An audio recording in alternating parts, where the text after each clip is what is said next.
같이 시작하면 발음은 좋은데 너무 어리면은 일단 한국어로 구사할 수 있는 표현을 영어로 구사를 못 하거든요. 예를 들어 뭐 정부 하면 우리는 정부하면 뭔가 개념이 오지만 어린 아이들한테는 한글로 정부를 잘 모르는 애가 한국어로 영어로 거버먼트를 이해할 리가 없어요. 우리말에 대한 좀 어디 기초를 더 확고히 해두는 게 낫다. 그리고 두 번째는 뭐냐면 영어 유치원을 보냈다가 이 낭패를 보는 애들이 있는데 영어에 대해서 흥미를 잃는 애들이에요. 오히려. 중학교 들어갈 때까지 영어 교육의 목표는 영어를 많이 시키는 게 아니에요. 영어에 대해서 흥미를 유지하는 거예요. 특히 영어 교육에서 가장 나쁘게 되는 경우는 공포심을 가지게 되는 경우입니다. 그러니까 제가 아까 벌써 몇몇 아이들은 그럴 가능성이 있다라고 엿보이거든요. 그러니까 몇몇 분은 지금 이미 엄마들이 공포심을. 나는 아니겠지. 악어겠지, 악어. 그러니까 뭐 2살부터 한다든지 이거는 좀 별로. 잘 그건 생각. 아이가 하나라서 그러신 거고요. 네네. 저희처럼 아이가 한 넷쯤 되면 그런 거 다 초월하고 생각됩니다. 초월했군요. 예. 강남 엄마 간 분 계세요. 강남 엄마 제대로 우리 또. 전형적인 강남 엄마 예, 계십니다. 조민희 씨, 네네. 예, 뭐 치맛바람에 거의 뭐 일조하시는 분이죠. 뭐. 예. 사실 뭐 장난 아니죠. 근데 제가 지금 이제 사는 곳이 삼성동이에요. 근데 영어 유치원 얘기했잖아요.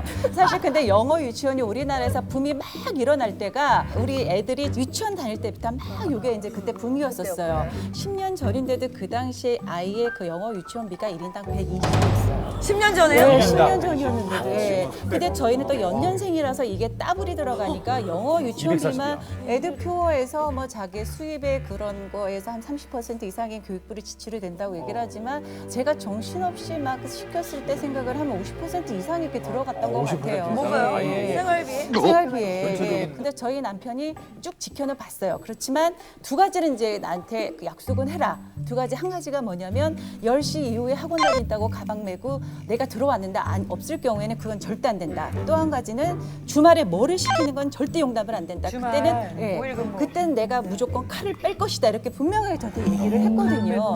근데 논술이라는 걸 시켜야 되는데 이런 평일에 시키지 못하는 이유 중에 하나가 영어 학원, 수학 학원만 다니고 학교 다니다 보면 시간이 안 맞으니까 애들하고 팀을 짜서 일요일 날 사실 이걸 집어넣을 수밖에 없는데 그럼 아빠한테 완전히 이거는 끝장이잖아요. 그래서 내가 아빠한테 뻥을 치자. 거짓말을 해서 네가 학원 간다는 얘기를 하지 말고 친구 집에 가서 책을 읽고 온다고 그냥 얘기를 해. 이래서 했더니 얘 또 엄마 말을 듣더라고요. 아직까지는. 근데 어느 날 이제 일이 사건이 터졌어요. 아빠가 머리를 자르러 가재요. 그래서 갔는데 우리 아들이 엄마 나도 자를래. 그러면서 둘이 자르다 보니까 시간이 이게 초과가 된 거예요. 근데 학원 갈 시간이 됐고 거기다 또 밥을 먹고 가재요, 신랑이. 그래서 학원 근처까지 가서 짜장면을 시켰는데 늦게 나오는 거예요. 또 막히고 이래서. 그래갖고 내가 우리 딸한테 영아야 그냥 갔다 와서 엄마가 이따 더 맛있는 거 사줄게 이렇게 얘기를 했는데 갑자기 얘가 너무 억울한지 앉아있던 자리를 팍 차려놔더니 엄마 진짜 미워 이러면서 막 뛰어나가는 거예요. 그러니까 우리 남편이 쟤 왜 저러니에요? 그래서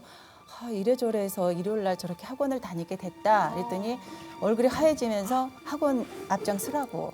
그래도 정말 가가지고 학원 문을 열고 공부하고 선생님 있는 데서 나오라고. 그냥 나는 이제 막 벌벌 떨고 있었어요. 이제 큰일 났다. 오늘 난 뒤지게 혼나고 정말 부부싸움 나겠구나 벌벌 떨고 있는데 그냥 차에 타래요. 그러더니 아무 소리도 안 하고 1시간 동안 그냥 서해안을 밟기 시작을 한 거예요. 서해안? 서해안을 달렸어요 무조건. 그냥 바닷가를 향해서 쫙 달렸는데 좀 지나고 나서 이제 한마디를 하더라고요.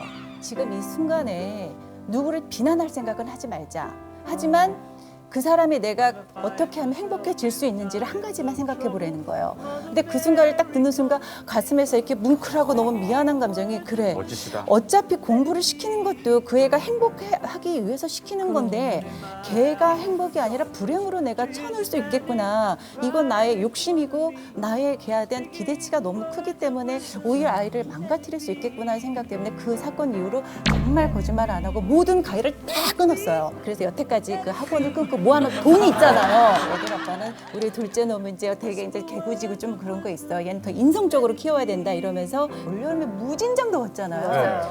국토대장정을 11박 12일을 걸어서 애 혼자? 네, 혼자 600명 속에서 그냥 사진 집어 나오고 온 거예요. 있네요. 네, 저희 우리 아들. 네.